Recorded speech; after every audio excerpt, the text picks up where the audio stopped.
স্বাগত ৭১ খেলা যোগের সাথে আছে আমি কোহিনুর কণা। এশিয়া কাপ চলছে, বরাবরের মতো একেবারেই জমে ওঠেনি ভারত পাকিস্তান ম্যাচ। যেভাবে আসলে একক আধিপত্য আমরা ভারতের দেখেছি গেল কয়েক বছর ধরে অন্তত আইসিসি টুর্নামেন্টগুলো, তো সেরকম গতকালের ম্যাচটাও দেখেছিলাম। পাকিস্তান শুরুতে একটু দেখালেও আসলে শেষ অবধি সেই ভারতের কাছে তাদেরকে হার মানতে হয়েছে। এই ম্যাচ নিয়ে কথা বলতে চাই এবং সুপার ফোরে বাংলাদেশের পরের ম্যাচ মাইটি এই ভারতের বিপক্ষে, সে নিয়ে প্রস্তুতি সবকিছু নিয়ে আমরা আলোচনা করতে চাই। আমাদের সাথে এই মুহূর্তে স্টুডিওতে আছেন ক্রীড়া বিশ্লেষক আনোয়ার ইকবাল মিতু। মিতু, শুভ সকাল, স্বাগত ৭১ খেলা যোগে। কিছুদিন আগে যখন গ্রুপ পর্বে ভারত পাকিস্তান ম্যাচটা হয়েছিল তখন সৌরভ গাঙ্গুলিকে প্রশ্ন করা হয়েছিল, তিনি তখন বলেছিলেন এই ম্যাচ তিনি এখন আর দেখেন না, তিনি বরং ম্যানচেস্টার ইউনাইটেড এবং ম্যানচেস্টার সিটির ম্যাচ দেখেন, ওটা অনেক বেশি এনজয়িং হয়। আসলেই তো তাই। আমি সৌরভ গাঙ্গুলির সাথে একমত, আমিও তাই করি।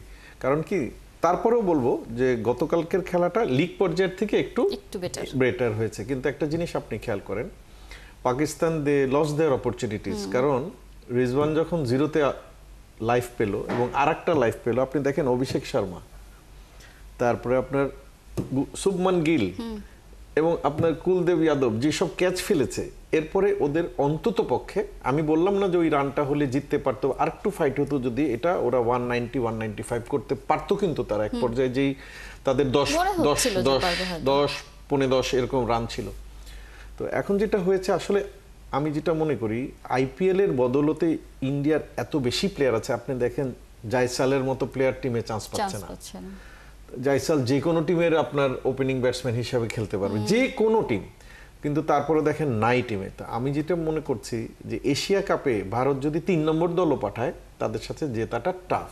বাট যেহেতু খেলাটা ক্রিকেট, আমি আবার আমাদের বাংলাদেশের মনোবল ভাঙতে চাচ্ছি না এইসব কথা বলে, বাট যেটা প্র্যাকটিক্যাল সেটা হচ্ছে খুব আপনার ৮-৭ বেঁধে সবকিছু চিন্তা ভাবনা করেই কিন্তু বাংলাদেশে খেলতে হবে। আর কালকের খেলাটা লপসাইডেড হয়ে গেছে। দেখেন 171 কিন্তু অন্য দলের সাথে যদি করতো পাকিস্তান, তাহলে কিন্তু আপনি ডিফেন্ড করে ফেলতো অন্য যারা আছে। এখন এশিয়ার লেভেলে India is much much more stronger দল।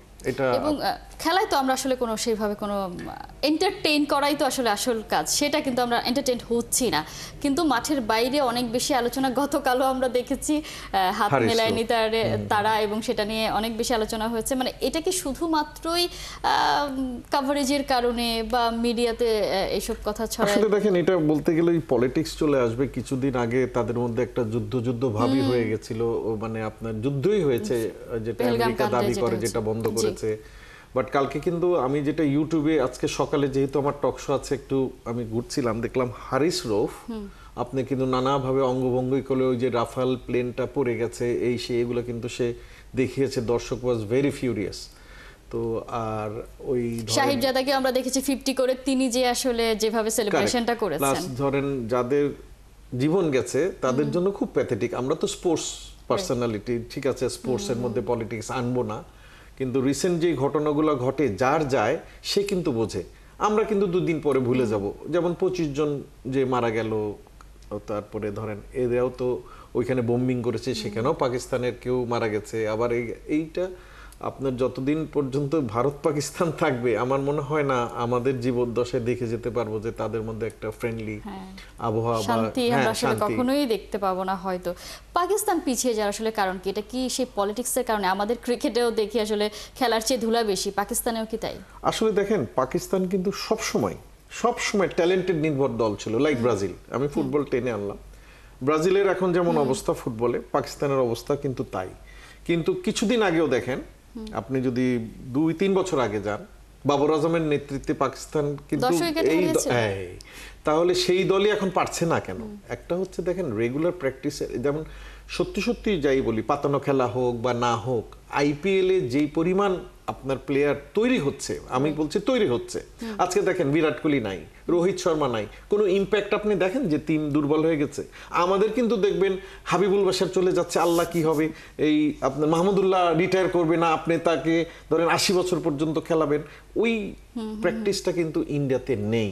এবং ওরা যেখানে বেশি কাজ করেছে এমআরএফ এর মাধ্যমে, তাদের যে পেস বোলিংটা আগে যেটা তারা দুর্বল ছিল, সেই জায়গাটাও স্ট্রং করে নিয়েছে। স্পিন তো আছেই, সাথে ব্যাটসম্যান দেখেন ওই যে বললাম জাইসালের মতো প্লেয়ারকে চান্সই দিতে পারলো না বা দেয় নাই। Abhishek Sharma back to back তার দুটো ইনিংসে তিনি শুরুই করেছেন 6 মেরে, মানে তার এই যে কনফিডেন্স যে পাকিস্তানের বিপক্ষে তার শুরুটা এইভাবেই করতে হবে বা সাহিবজাদাকে এইভাবেই রিপ্লাইটা দিতে হবে, এটা তিনি আসলে জানেন। আমরা যদি একটু বাংলাদেশ ম্যাচেই ব্যাক করি, এই ভারতের বিপক্ষে বাংলাদেশকে খেলতে হবে। এই ভারতকে আমরা দেখেছি খানিকটা, সে কি আসলে বলবো না, খানিকটা মনে হয়েছে একটু অন্যরকম বা ওমানের বিপক্ষে আমরা প্রথম রাউন্ডে দেখেছিলাম মাত্র 4টা উইকেট ফেলতে পেরেছিল ওমানের, কিন্তু আবার গতকালই আরেকটা আগ্রাসী ভারতের আরেকটা রূপ দেখলাম। এই ভারতের বিপক্ষে বাংলাদেশকে পারফর্ম করতে হবে যেখানে ভুল করার আসলে কোনো সুযোগ নাই, বা ভুল করলে সেখান থেকে ফিরে আসাটা খুব টাফ। কি মনে করছেন? আমি বলি আসলে যেটা করতে হবে, ক্রিকেটের মানে অনেক কিছুর মধ্যে ইনভলভ ছিলাম, এইখানে আপনার কিন্তু হারানোর কিছু নাই, আপনি হারলেও তেমন কিছু আসবে। সুতরাং আপনার যেটা করতে হবে প্রেশারলেস গেম খেলবেন, প্রেশারলেস গেম খেলবেন এবং আপনার ম্যানেজমেন্টের সাথে বারবার মিটিং করে প্লেয়ারদেরকে চাঙ্গা রাখতে হবে। এখন কিন্তু এই প্র্যাকটিস করে এই শট মারবেন না, এই শট খেলবেন, ওই এইগুলোর থেকে বের হয়ে আসে তাদেরকে ভালো রাখেন, মানে বলছি মানে এন্টারটেইনমেন্টের মধ্যে রাখেন। তারা যদি দেখেন খেলাটা তো ক্রিকেট, মানে এই একমাত্র খেলা। আমি আজকে একটা প্রেডিক্ট করে যাব, কালকে কিন্তু বোকা হয়ে উঠবো ঘুম থেকে যে আল্লাহ, এরকম হয়েছে আমার বেলায় হয়েছে, আমি নিজেই স্বীকার করি। কিন্তু যেহেতু খেলা, আমরা যেটা বলতে চাই যে খেলার আগে যাতে না হেরে যাই, খেলার মধ্যে ফাইট দেই, যে কোনো কিছু করা সম্ভব, একদম অসম্ভব কিছু না। ডেভিড গলিয়াতের গল্প আমরা জানি, কিন্তু ভারতকে যে আমরা হারাই নাই তাও কিন্তু না। বাট এই ভারতকে হারানোটা টাফ, বাট আমরা যদি আমাদের মনোবল ধরে আগাই কিছু একটা করা তো সম্ভব। এটা তো খেলা, ক্রিকেট। কারণ পাকিস্তানের বিপক্ষে ম্যাচের আগে সূর্যা কুমার বলেছিলেন খুব বেশি চিন্তা না করে সবাইকে ঘুমাতে বলেছেন, মানে নিশ্চিন্তে থাকে, এই ম্যাচ নিয়ে এত বেশি আসলে প্যারা নেওয়ার কিছু নাই। সেটাই আসলে বাংলাদেশকে হয়তো করতে হবে। আমরা গতকালের ম্যাচে দেখেছি, আপনি এর মধ্যে আসলে বলছেন যে অনেকগুলো ক্যাচ ফেলেছে ভারত। বাংলাদেশের আমরা লাস্ট ম্যাচটাতে দেখেছি শ্রীলঙ্কার বিপক্ষে জিতেছে বটে, কিন্তু অনেক ক্যাচ আসলে মিস করেছে। এটার একটা বড় কারণ দুবাইয়ের তাদের রিং লাইটের একটা কারণ, সেটা আমরা দেখতে পেয়েছি। কিন্তু ভারতের বিপক্ষে ম্যাচের যখন একটা ক্যাচ ফেললেও সেটা অনেক আসলে মূল্য দিতে হতে পারে। আচ্ছা, আপনি যেটা বললেন আপনার কথা যদি মেনে নেই, মানে যেই ক্যাচটা আপনার কুলদীপ যাদব এবং শুভমান গিল ফেলেছে, এইটা কিন্তু আমি মানতে রাজি না। প্লাস আবার অভিষেক শর্মা যেটা ফেলে আবার পরেরটা যেটা ধরেছে, তাহলে সেটা ধরলো কিভাবে ধরলো? এত আসলে হ্যাঁ, কনসেন্ট্রেশনের একটু অভাব হয়ে গেছিল। আর যতই বলেন পাকিস্তান ইন্ডিয়া একটা প্রেসার গেম, এই ক্যাচগুলো ফেলার পিছনে কাজই হচ্ছে ওইটা। যতই ঘুমাতে বলুক, যাই বলুক, যেহেতু পাকিস্তান, নাহলে আমি তো 6 দিয়ে, হ্যাঁ বল যদি খারাপ হয় আপনি মারেন না, কিন্তু মারতেই হবে এরকম ইস্যু না। বাট ইন্ডিয়া পাকিস্তানের বেলায় এরকম হয়। এবং আমি সেইখানেই বলি যে রিজওয়ান কতখানি ভালো প্লেয়ার, কতখানি খারাপ প্লেয়ার, সেটা ওকে অতভাবে আমরা দেখি নাই। বাট তার 2টা লাইফের পরে তার কিন্তু ইনিংসটা, আপনি অন্তত সেঞ্চুরি না করুক, আপনার 80-90-তে নিয়ে গেলেই কিন্তু আপনার 200-র কাছাকাছি চলে যেত। এনিকস 200 রান কিন্তু 20-র জন্য, ইন্ডিয়ার জন্য সেই সুযোগটা গ্রেপ করতে পারে না। সেটাই আসলে বলছিলাম যে বাংলাদেশ তো আসলে সুযোগ দেয়া যাবে না ভারতকে। লাস্ট ম্যাচটাতে আমরা অনেক বেশি ক্যাচ ফেলে দিতে দেখেছি, এবং মোস্তাফিজের একটা ক্যাচকে তিনি আসলে অ্যাটেম্পটই নেননি ক্যাচটা ধরার জন্য।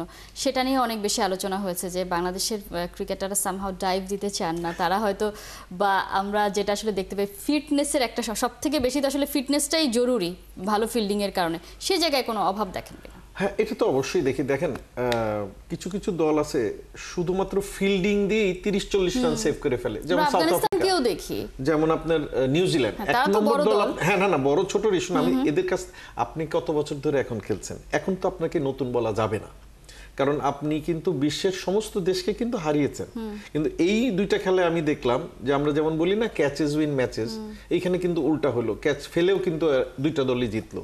তো আমার মনে হয় যারা কোচ বা ম্যানেজমেন্টে আছেন তাদের এই ফিল্ডিং এর উপরে, কারণ আমি যদি 20-25 রান ফিল্ডিংয়েই সেভ করতে পারি, আমার ওই ব্যাটিং দুর্বলতা কিন্তু আমি কাটিয়ে আনতে পারবো। তো সুতরাং আমি এইটা নতুন করে বলা, আমি নতুন ভাবে বলছি তা না।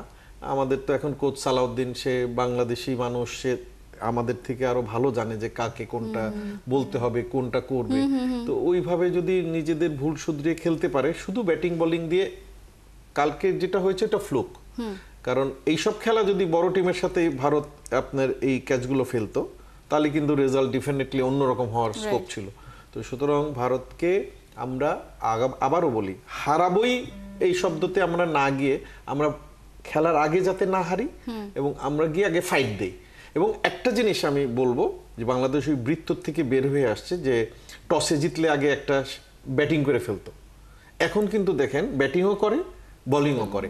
আপনি পরিস্থিতি পরিবেশ অন্য অপোজিশনকে দেখে যদি আপনি এই সিদ্ধান্ত নেন, দ্যাট ইজ গুড। এই সাইনটা কিন্তু ভালো। আমি আপনাদের টক শোতে কিন্তু অনেকবার বলেছি, মনে আছে একটা ওয়ার্ল্ড কাপে মাশরাফি টস জিতেই আগে ব্যাটিং করে, কারণ তখন বাংলাদেশ আসলে চেস করতে চাইতো না। আচ্ছা আপনি যদি টসে হেরে চেস পাবেন, আপনি খেলবেন না, এটা কোনো কথা? কিন্তু প্রত্যেকটা টিম যেখানে টসে জিতে ওইখানে ফিল্ডিং নিয়েছে। আমার মনে আছে আপনার টক শো, আপনার সাথেই ছিলাম আমি, তো ওই বৃত্ত থেকে যে বেরিয়ে এসছে, এটা আমার জন্য খুব পজিটিভ একটা সাইন। একেবারে। আবার এই সময় খুব কথাও হয়েছে বাংলাদেশ কেন টস জিতে আগে ব্যাটিং নিল না, দুর্বল দলের বিপক্ষেও কেন নেয়নি, কারণ তাদের ব্যাটারদের তো আসলে প্রস্তুতিটা নিতে হবে, সেই কথাগুলো এসছে। বা আফগানিস্তান, পাকিস্তান, ভারত যাদেরকেই দেখি তারা টস জিতে ব্যাটিংটা নিয়ে একটা বড় টোটাল জড়ো করে চাপটা দিয়ে দিতে চায় প্রতিপক্ষের উপর। এই ব্যাপারগুলো আছে। আসলে ফরম্যাট অনুযায়ী তো আসলে সবসময় স্ট্র্যাটেজি ভিন্ন হতেই পারে। একাদশ নিয়ে কোনো পরিবর্তনের করা দরকার আছে কি না? মিডল অর্ডার নিয়ে একটা সমস্যা ছিল লাস্ট ম্যাচে, তাওহিদ হৃদয় পারফর্ম করেছেন, কিন্তু আসলে 2-3টা ম্যাচ পারফর্ম না করলে তো আমরা বলতে পারি না যে সমস্যার সমাধান হয়ে গেছে।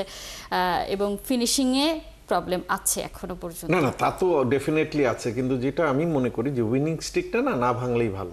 মানে এটা হলো, আমি একটু ফর্মুলাটা ইউজ করি। আচ্ছা ঠিক আছে, গিভ দেম আ চান্স। কারণ আপনি তাকে বাদ দিয়ে কাকে দিবেন? মানে সে কত টুক করে দিবে আপনাকে?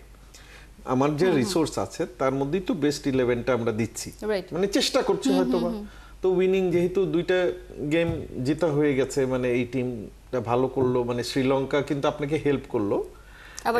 শ্রীলঙ্কাকে, হ্যাঁ যাই হোক, এটা কালকে একটা ক্যাপশন খুব ভালো লেগেছে, বাঘ মাকেও ছাড়ে না।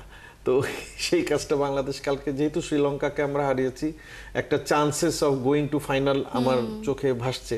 বাঙালি হিসাবে, বাংলাদেশি হিসাবে এটা তো আমি আশাই করব। তো আমি যেটা মনে করি যে আপনি যেটা বললেন, আমি একটু দ্বিমত পোষণ করি। সেটা হচ্ছে যে আমাদের যে প্লেয়ার, যেটা আপনি বললেন যে ব্যাটিংটা মানে আগে পরের ইস্যুটা, দেখেন কালকে ভারত কি করলো, ওকে কিন্তু টসে জিতে কিন্তু ফিল্ডিং নিয়েছে। তো এই ফিল্ডিং পেলেই যে আমরা হেরে যাব, আগে রান, আপনি রান মেজরিটি খেলায় যেটা হয়েছে, আপনার তো ক্যাপাবিলিটিটা নাই ব্যাটিং এর। আপনার কি এই ভারতের মতো লাইন আপ আছে? নাই। তা আপনি যখনই একটা জিনিস মনে রাখবেন, যখন আপনি সাদা মাটা দল, মানে আমরা সবসময় আশা করি যে আমরাই, কিন্তু আমরা মিলে কাপ পাবো বলে প্লেয়ারদের উপর চাপটা দিয়ে দিই। তারপরে কাপের তো দূরে থাক, ওই কাপের উপরেরটাও পাই না। তো এখন জিনিস পাই না। যাই হোক, এই কাপে তো পিরিচ থাকে না, তাই বললাম না। তো যেটা হয় যে যদি আপনি অল্প রানে হেরে যান না, খেলা তখনই শেষ। বাট আপনি যদি ধরেন কথার কথা ফিল্ডিং এ থেকে একটু স্থিত হয়ে শ্রীলঙ্কার বিপক্ষে তো আমরা দেখেছি 169 রানের টার্গেট চেস করেছে, তো এত রান তো চেস করেছে। তো সুতরাং আমি মনে করি যে টিম ম্যানেজমেন্ট এটা ভালো বুঝবে। আমি ফিল্ডিং পেলেই হেরে যাব, ব্যাটিং না কেন করলাম না, এই দর্শকদের এখান থেকে রিফ্রেন থাকা ভালো।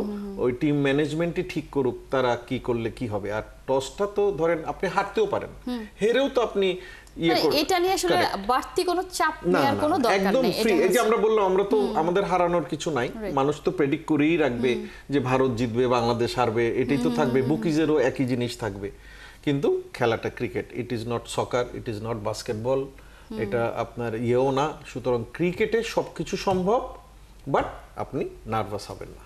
আপনি যদিও বলে ফেলেছেন যে উইনিং কম্বিনেশন ভাঙা ঠিক হবে না, তারপরেও কি বোলিং লাইন আপে কোনো পরিবর্তন এক্সপেক্ট করেন কিনা? কারণ সবাই আসলে স্পিনারদেরকেই বেশি খেলানোর চেষ্টা করছে। গত ম্যাচে রিশাদকে বসিয়ে দেওয়া হয়েছিল, মনে হচ্ছিল রিশাদ থাকলে হয়তো আরেকটু এফেক্টিভ হতে পারতেন এই ধরনের উইকেটে, সেই বিবেচনায়। এখন দেখেন খেলাটা কিন্তু ভারতের সাথে, আপনি স্পিন দিয়ে ভারতকে কি করবেন? বাট একটা লেগি নিলে যে সবসময় হলো, আমি কিন্তু সেটার পক্ষে, আমি কিন্তু সেটার আবার পক্ষে। কিন্তু এটা যদি ধরেন অন্য দল হতো, পাকিস্তান, আর একটা খেলাই তো আমাদের বাকি, মানে এই খেলাটা আমাদের ভাগ্য ভালো হতো যদি পাকিস্তানের সাথে খেলাটা আগে হতো, ইন্ডিয়ার সাথে পরে। যাই হোক, কারণ ঋষাদের আবার তো ভালো ব্যাটিংটাও আছে। তো সুতরাং আপনার কথা আমি মানতেও রাজি আছি যে একটা চেঞ্জ, কিন্তু কার জায়গায় সেটা আপনি বলেন দেখি। শরীফুল বেশ এক্সপেন্সিভ ছিলেন লাস্ট ম্যাচটাতে, সেটা হতে পারে কারণ তাসকিন আছে, মুস্তাফিজ আছে, 3 পেসার নেয়ার চেয়ে আরেকজন, এটা বলছেন। কারণ আমি এটা গতকালকেও দেখলাম, না আপনার কথা কারের, বুমরার মতো বলার আপনি যে রান দিয়েছে এবং শাহিন শাহ আফ্রিদি, তো এইখানে আপনি কিন্তু এই চেঞ্জটা করতেই পারেন। দেখা যাক আসলে ভারতের বিপক্ষে যেটা আসলে আপনি বলেছেন একেবারেই শুরুতে হারানোর কোনো ভয় নেই, ম্যাচের আগে আসলে হারা যাবে না, নিজেদের যা আছে ওই পুরোটা দিয়ে আসলে খেলতে হবে, ভারতের বিপক্ষে ভালো কিছু করতে হবে। নেট রান রেট অনেক বড় একটা ইস্যু, সেই জায়গাটা খেয়াল রাখতে হবে। নিশ্চয়ই সেই চেষ্টাটা বাংলাদেশ করবে, সেই প্রত্যাশায় অনেক ধন্যবাদ এতক্ষণ যুক্ত থাকার জন্য।